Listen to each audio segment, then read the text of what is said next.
Hey guys, it's Morgan with Longhaul Lifesavers, and today we're going to talk about some strange questions I get asked while we're on the road.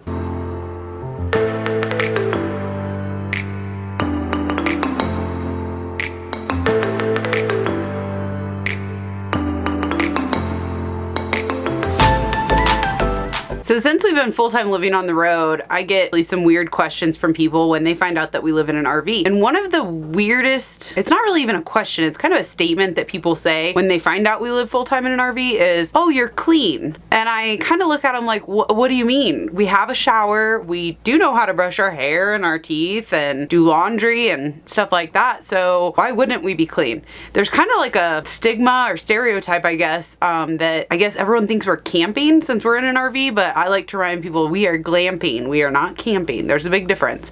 When John and I go camping, it is full on sleeping on the ground, cook everything on a fire. You don't take grills. You don't do anything like that. So to us, living in an RV is nowhere near camping. We have flat screen TVs and internet and none of those things you have while you're camping. That segues me into my favorite feature in the RV, and that is our washer and dryer. Love it. Now, before anybody jumps down my throat, you don't have to have a washer and dryer to be full-time RVers or even to be weekend warriors. 99% of the RV parks or campgrounds do have washer and dryer facilities, which we obviously use for heavier bedding and stuff like that, things that we can't wash in the RV. For full-time living on a day-to-day basis, especially with a husband who's a nurse and comes home with nasty, dirty scrubs, I love being able to throw his scrubs immediately into the washing machine and then into the dryer and have everything clean all the time so I don't have to worry about what it's contaminating while I'm waiting for laundry to build up for the week. To be a full-time RVer or weekend warrior or whatever you want to call yourself, you definitely don't have to have a washing machine or dryer in your unit. There's, like I said, 99% of the time, the campgrounds or RV parks have facilities for you to do laundry. There's always also off-site laundromats with the great big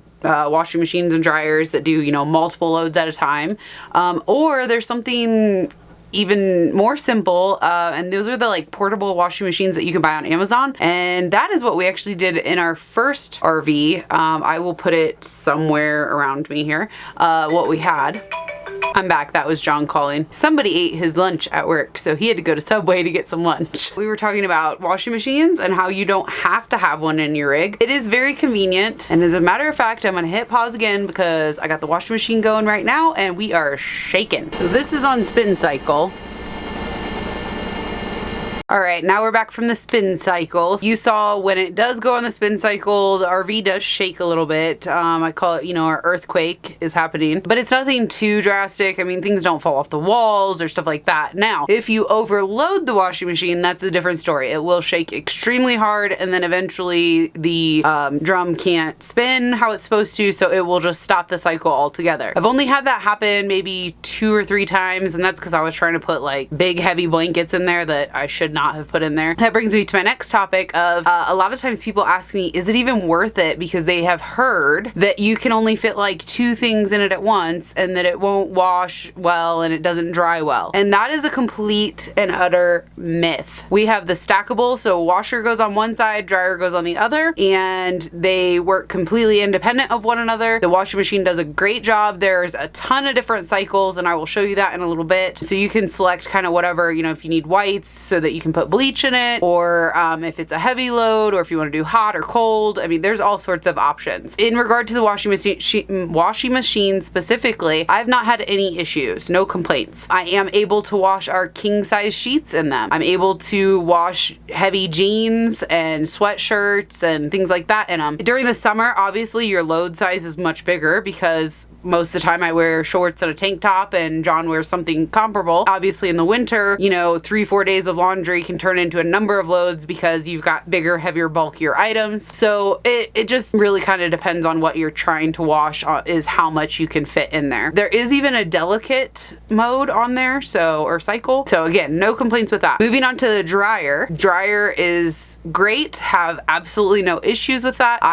Doesn't matter how much clothes, I always set it to 60 minutes, and 99% of the time it is completely dry. Occasionally, if it's like a bunch of sweatshirts that I'm drying, and the hood has like the real thick lining in it, the lining might not be all the way dry, so those take an additional, 15 minutes or so to get those fully dry. Your normal everyday clothes, an hour dries them completely. You also have the option to just do like a fluff cycle, so like just air dry them, or you can select high heat or low heat. So again, there's multiple settings on the dryer. I have never personally owned a combo unit, and everyone I've ever talked to, and normally the combo unit people are the ones that say to me, well, aren't they junk? Or I don't have that issue because the stackables really aren't junk. They're great. From what I understand though, on the combo units, a lot of people have issues with the dry time. If you are going back and forth wanting to buy a washing machine and dryer for your RV and are trying to decide between the stackable and the combo, I of course would recommend the stackable.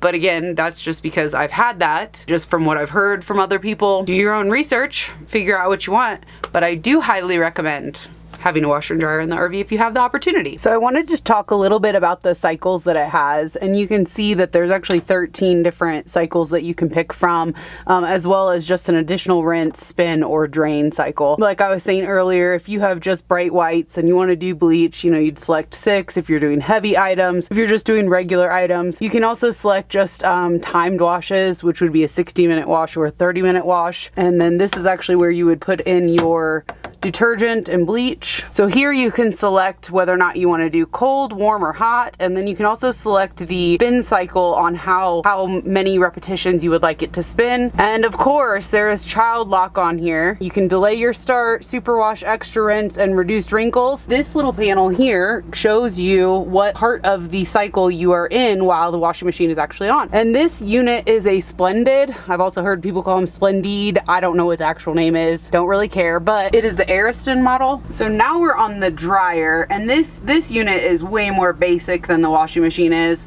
It is the same brand again, the Splendid and Ariston model, and then it tells you regular cotton clothes up to 13 pounds, permanent press 7 pounds, delicate 4 pounds.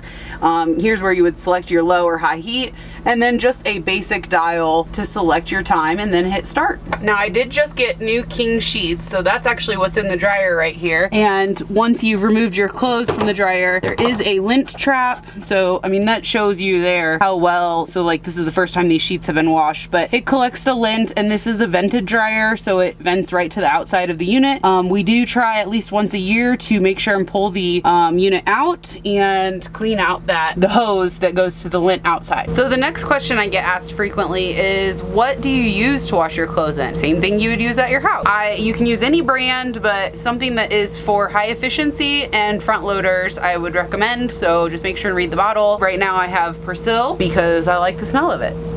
The next item that people ask if I can use is dryer sheets.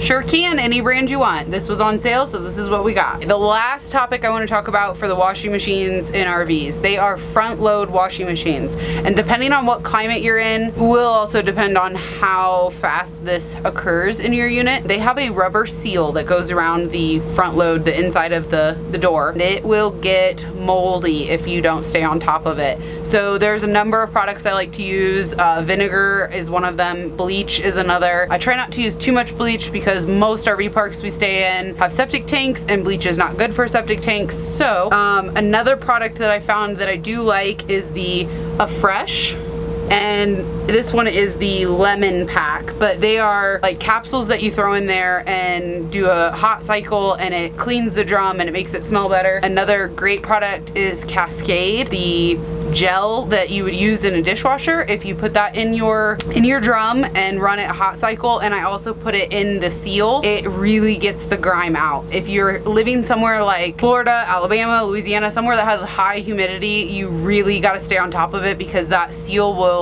grow mold quickly. One thing that I do to help not have mold happen when we are in places like that with high humidity is you always make sure, well, yeah, you even do it in dry climates, always leave the door open when the unit is not in use. And I leave the tray open as well. I want to finish this out by saying people who live in RVs are not dirty. We do everything the same as you do in your house. Second of all, if somebody asked me, would you recommend buying a stackable washer and dryer, I would say 100% yes, yes, yes. I wish we did it sooner. Oh, and FYI, we have been using these two units for 4 years and have had 0 problems, and I better go knock on some wood to make sure that we don't have any problems now. All right, guys, if you enjoy getting to know us, make sure to go check us out on Instagram, handle here for you. We do try to post every day on there, and if you have other questions, you can always get a hold of us on Instagram as well, or drop a comment here, and I will answer your question about the washer and dryer or whatever you want to comment. Otherwise, make sure to hit that little thumbs up for me, subscribe to the channel, and go check out our giveaway. We'll see y'all Friday.